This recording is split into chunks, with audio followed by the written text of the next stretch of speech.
안녕하세요. 미주용 버설입니다. 오늘 이야기는 사연자님이 해외로 여행을 가서 겪은 일이라고 하는데요. 어떤 이야기인지 지금 바로 시청해 보겠습니다.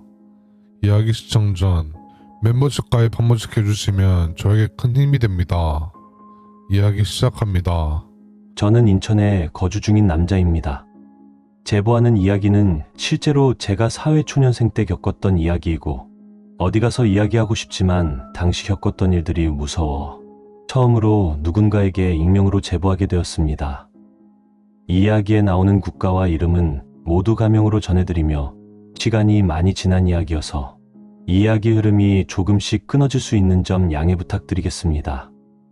이 이야기의 시작은 제가 사회에 첫 발을 내딛고 1년이 지난 2008년 봄, 제가 회사에서 근무한 지 딱 1년이 되었을 때 겪은 일입니다. 그때 전 20대 중반이었고 대학 졸업 후 서울에 있는 작은 수출업체에서 사무직으로 일하고 있었습니다.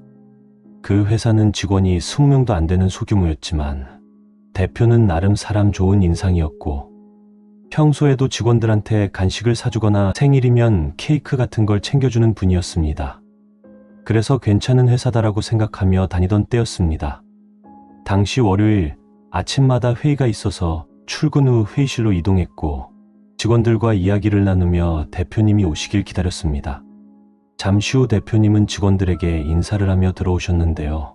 들어오시면서 회사에 이제부터 생긴 제도가 있다며 이야기했고, 1년 근속 기념으로 대표가 포상휴가를 준다고 했습니다.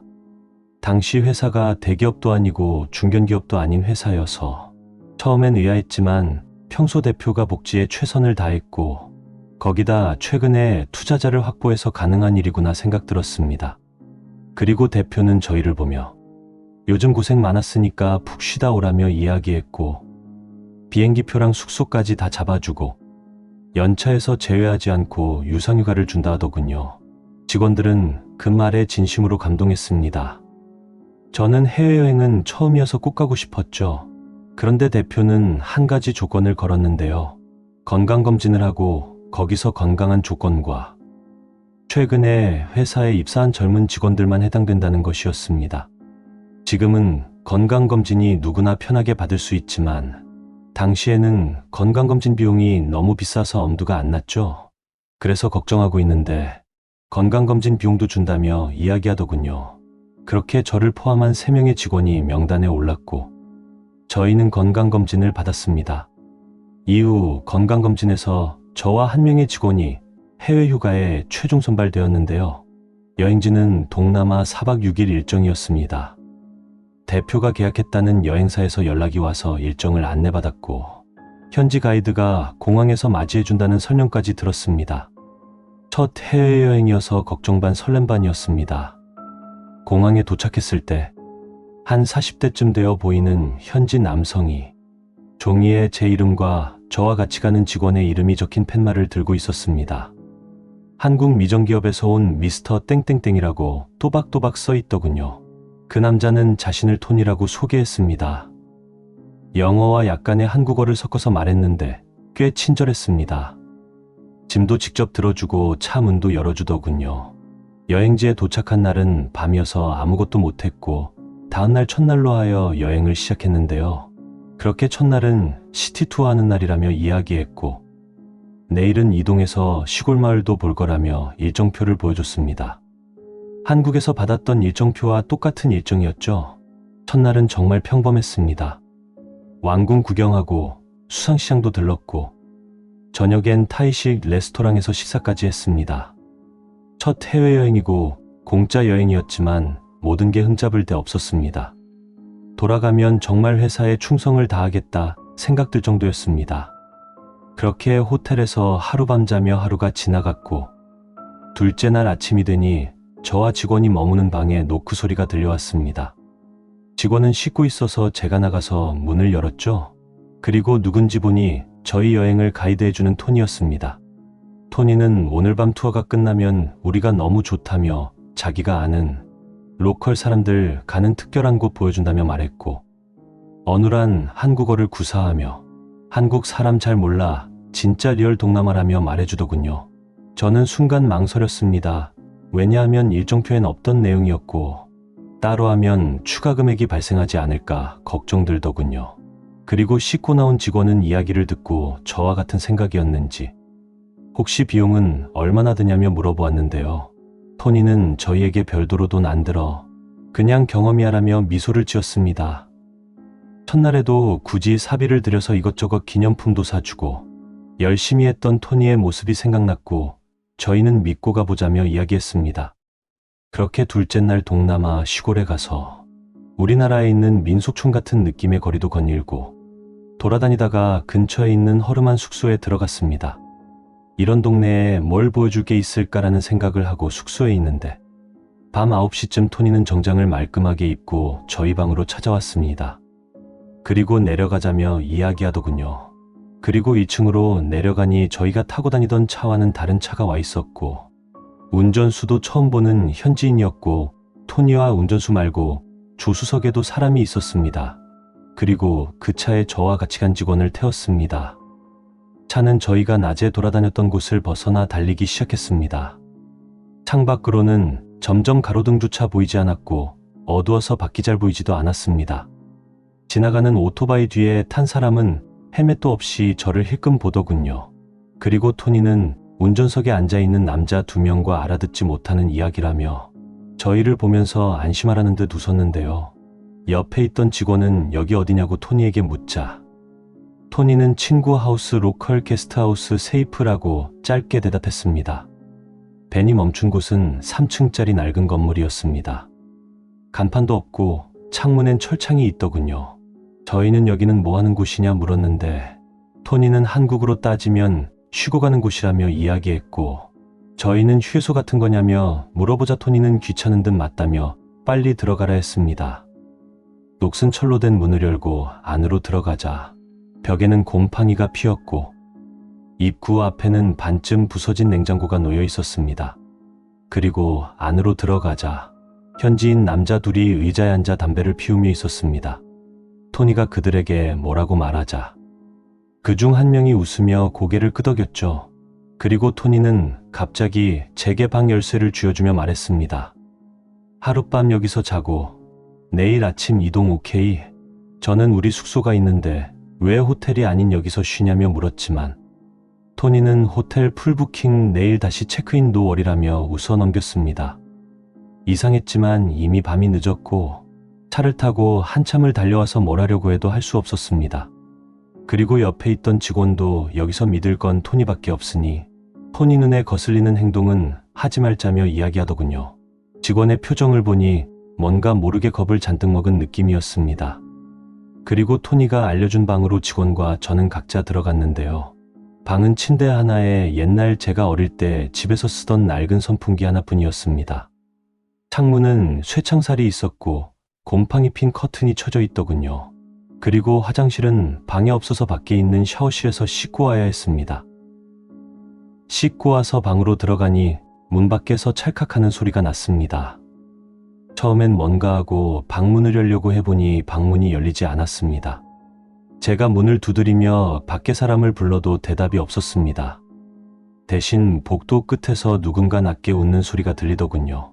그제서야 이건 무슨 일이 생긴 거다 생각이 들었고 고함을 지르며 꺼내달라 소리치는 것도 하지 못했습니다. 영화나 드라마에서 보면 이런 상황에서 고함을 지르던데 실제로 이런 일을 겪어보면 그저 무기력함이 엄청나게 몰려옵니다. 그리고 방 안에 시계도 없어서 시간이 얼마나 흘렀는지 모르겠습니다. 방 안은 끈적거렸고 벽에는 곰팡이 냄새가 났습니다.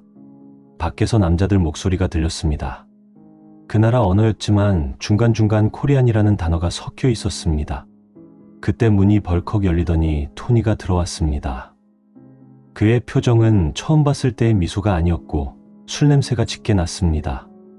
그는 다짜고짜 여권 줘 돈도라고 말했습니다. 저는 이유를 물었지만 그는 제 어깨를 세게 미쳤습니다. 그리고 현지 남자 둘이 들어와 가방을 뒤지기 시작했습니다. 그들은 현금, 카드, 여권을 모두 챙겼습니다. 저는 저항 한번 제대로 하지 못했고 그들은 제게 조용히 있어 시끄러우면 다쳐라며 나갔습니다. 문은 다시 잠겼고 방 안은 정적만 남았습니다. 밤새 잠을 잘 수 없었습니다.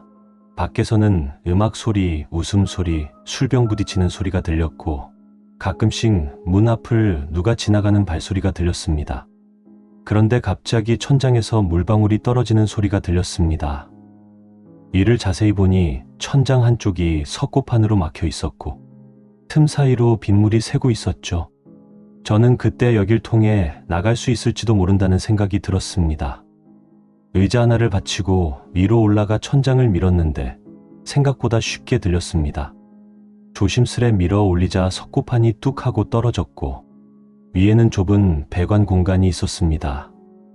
그리고 소리를 죽이며 그 틈으로 올라갔습니다. 그 순간 복도 쪽에서 누가 문을 두드렸습니다. 영어로 Hey, Korean, Sleep이라며 말했는데요. 저는 숨을 멈췄습니다. 다행히 그들은 문을 열지 않았습니다. 그런데 아까 방을 따로 지정받아 다른 직원이 걱정이 되었습니다. 하지만 제가 어떻게 따로 구출할 수 없다고 생각했고 일단은 저부터 탈출해서 신고하자라는 생각이 들더군요. 지붕까지 올라가는데 손바닥이 긁혀 피가 났고 먼지 냄새에 숨이 막혔습니다. 지붕 위로 나왔을 땐 이미 비가 내리고 있었습니다. 멀리서 도로 불빛이 희미하게 보였는데요. 저는 그 불빛을 향해 무작정 달렸습니다. 맨발이었고 바닥은 젖어 있었지만 멈출 수 없었습니다. 한참을 달려 큰 도로로 나오자 오래된 슈퍼 같은 가게가 불을 켜고 있었습니다. 안으로 들어가서 살려달라며 헬프미라며 외쳤습니다. 가게 안에 있던 직원은 놀라며 경찰에 전화를 해줬습니다. 경찰이 도착했을 때 저는 거의 탈진 상태였습니다. 그들은 영어 통역을 불러 제 이야기를 들었습니다. 다행히 근처 CCTV에 제가 달아나는 모습이 찍혀 있었다고 합니다. 그리고 그 건물로 가니 다행히도 저와 같이 온 직원은 그곳에 있었습니다. 그 건물은 불법 숙박업소이자 인신매매 루트로 의심받는 곳이었다고 했습니다. 토니는 그날 이후 사라졌고 결국 잡히지 않았습니다. 여권과 돈은 끝내 찾지 못했습니다. 그리고 한국으로 돌아와 저는 회사로 복귀했는데요. 회사로 복귀하자 대표는 저희를 보며 뭔가 놀라는 눈치였고 말을 더듬으며 잘 다녀왔냐 물었습니다. 그리고 저는 뭔가 이상하다 생각하면서 이야기를 해주었는데요. 대표는 그래요. 거긴 위험하다더니 그래도 무사히 돌아와서 다행이네요라며 이야기를 끝냈고 저와 같이 여행을 간 직원은 회사에 복귀하지 않고 사직서를 제출했다고 했습니다. 저는 같이 여행을 갔던 직원에게 따로 연락을 했는데요. 그 직원은 저에게 따로 만나 할 말이 있다며 이야기했고 저는 주말에 강남에 있는 한 카페에서 그 직원과 만났습니다. 그리고 그 직원은 당시에는 경황이 없어서 말을 못했는데 비행기에서라도 이야기해줬어야 했는데 웬만하면 회사에서 나오는 게 나을 거라며 하더군요.